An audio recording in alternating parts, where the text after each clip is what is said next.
Halo, selamat sore teman-teman. Kali ini Liku-Liku akan membahas sedikit terkait dengan karbon aktif. Ya, tempo hari saya pernah sampaikan juga bahwa coba nanti akan saya tunjukkan perbedaan karbon aktif itu seperti apa. Nah, kali ini saya ada dua sampel, karbon aktif. Ya, kebetulan kalau dari lihat secara fisik ya, ini beda ya. Yang sebelah sini, ini kelihatan mengkilat ya, kelihatan gede-gede, besar-besar potongannya. Kalau yang ini mengkilat tapi ini kecil-kecil ya. Kalau dari fisik saja memang tidak bisa diukur seperti itu ya. Tapi coba nanti kan akan kita lihat dari kinerjanya. Nah, kebetulan dua sampel ini memang selisih harganya terpaut jauh ya. Yang di tangan kanan saya ini harganya 1.800.000 per sak. Sedangkan yang ini yang tangan kiri saya ini sekitar 500 per sak dengan kemasan 25 kilo ya, sama-sama 25 kilo. Jadi memang terpaut jauh harganya. Memang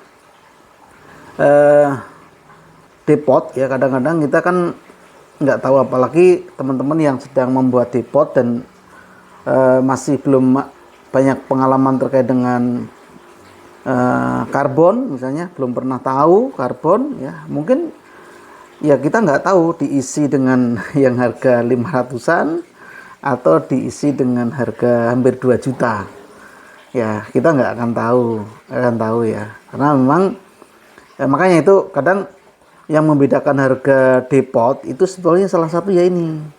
Sama diisi di tabung FRP, tapi isinya berbeda-beda. Ada yang harga murah, tapi juga ada yang harga mahal.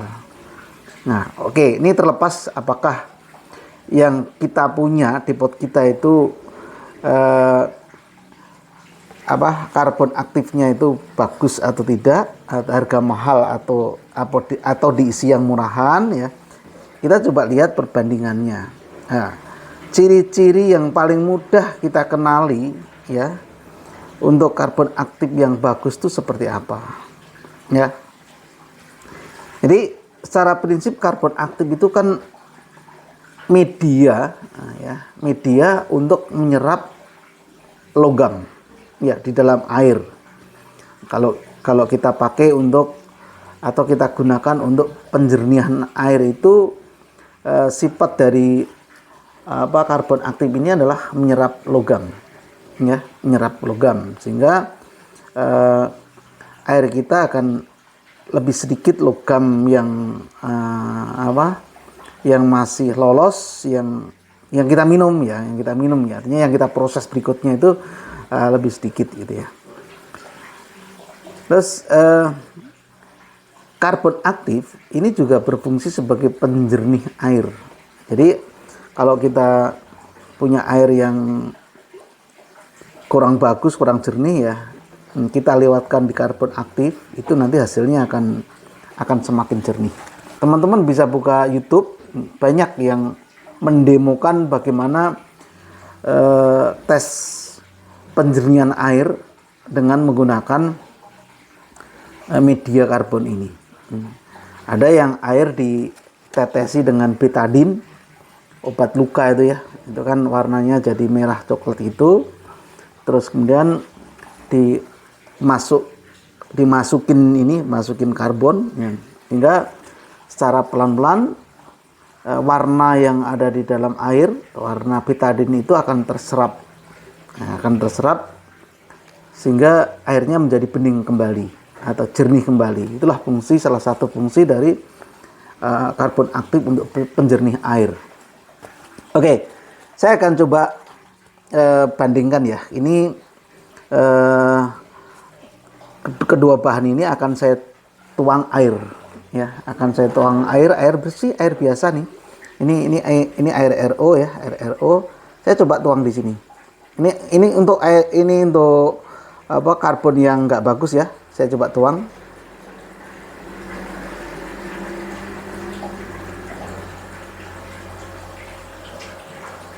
Oke, segini.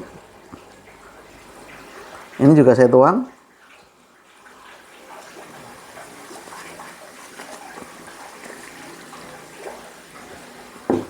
Nih teman-teman, ini akan kelihatan berbeda ya. Akan kelihatan berbeda. Kalau yang karbon yang bagus ya, karbon yang bagus, dia akan berbuih, akan berbuih gitu ya, akan berbuih banyak, seperti air bersoda. Nah seperti ini. Kalau kita tunjukin di sini ya, ini berbeda sekali. Ini berbeda sekali ya.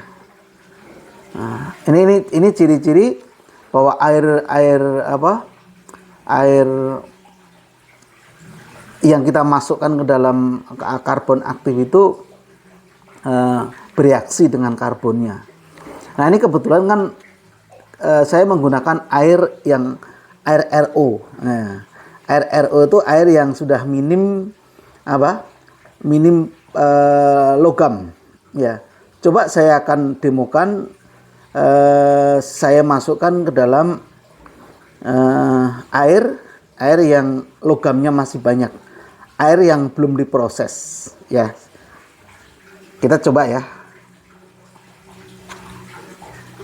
Sengaja karbonnya saya kasih sedikit ya, nggak banyak, nggak sebanyak yang pertama tadi, biar nanti reaksinya biar kelihatan. Terus ini untuk karbon yang bagus ya.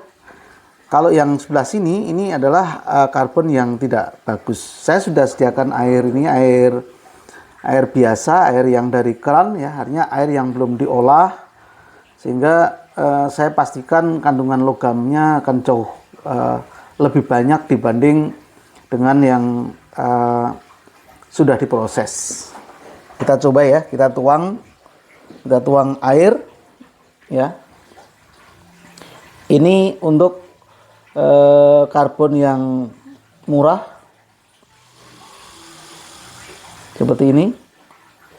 Ini untuk karbon yang mahal. Nah teman-teman bisa bedakan ya. Ya, teman-teman bisa bedakan, gelembungnya akan jauh lebih banyak yang karbon mahal ya. Nah, ini menandakan bahwa karbon yang mahal ya itu berpori yang lebih banyak dibanding dengan karbon yang lebih murah ini ya. Artinya pori-porinya itu jauh lebih banyak yang mahal ini ya. Ini mungkin karena prosesnya atau mungkin karena bahan baku dari karbon itu juga beda-beda ya. Karena kita tahu ya bahwa karbon aktif itu kan bahannya bisa bermacam-macam, bisa dari kayu, bisa dari batok kelapa, bisa dari cangkang sawit, dari bambu, kemudian dari batu bara, bahkan ada yang dari tulang ya. Tapi kebanyakan yang di pasaran yang dijual untuk penjernih air itu adalah karbon aktif yang berasal dari kayu. Nah ini kelihatan ya teman-teman ya. Jadi dari gejolak gejolak airnya yang karbon aktif yang lebih mahal itu jauh lebih banyak dibanding dengan karbon aktif yang murah. Nah, pertanyaannya apakah keduanya efektif untuk menyerap logam? Saya bilang itu karena keduanya adalah karbon aktif, ya tentu saja itu akan efektif untuk menyerap logam yang ada di dalam air ya, maksudnya ya, ada kandungan yang ada dalam air itu sama-sama efektif. Cuman kecepatan untuk menyerapnya mungkin berbeda-beda ya. Kecepatan untuk menyerapnya itu akan berbeda-beda. Makanya ketika kita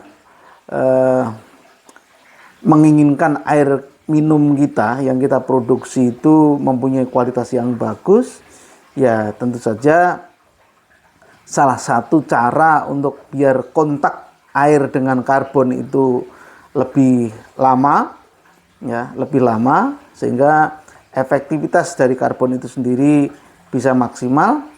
kita perlu pertimbangkan untuk mengisi FRP itu dengan karbon yang cukup ya. Artinya mungkin kalau FRP tabung yang biasa dipakai di depot itu ya, itu bisa kita isikan 2 sak isi 50 kilo itu cukup ya. Nah, cukup untuk apa? Menyerap bermacam-macam kandungan cemaran yang ada di dalam air itu, sehingga proses kita kalau kita mau lanjutkan dengan proses RO misalnya dengan membran RO, maka membran kita juga akan semakin awet dan tentu saja rasa air itu juga akan semakin segar ya. Karena memang kandungan yang tidak diperlukan dalam air itu sudah banyak terserap oleh oleh karbon ini.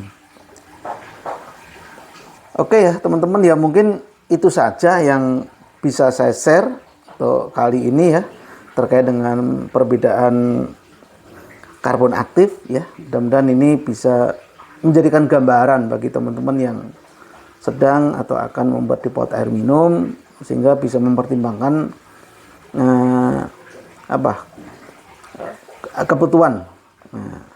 kebutuhan akan karbon ini, sehingga harapannya airnya menjadi benar-benar menjadi air yang segar ya.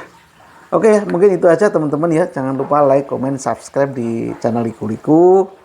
Yang sudah subscribe, saya terima kasih ikut membesarkan Liku-Liku, dan mudah-mudahan Liku-Liku jadi channel yang bermanfaat bagi banyak orang. Terima kasih, selamat sore dan selamat beraktivitas kembali. Tetap jaga kesehatan.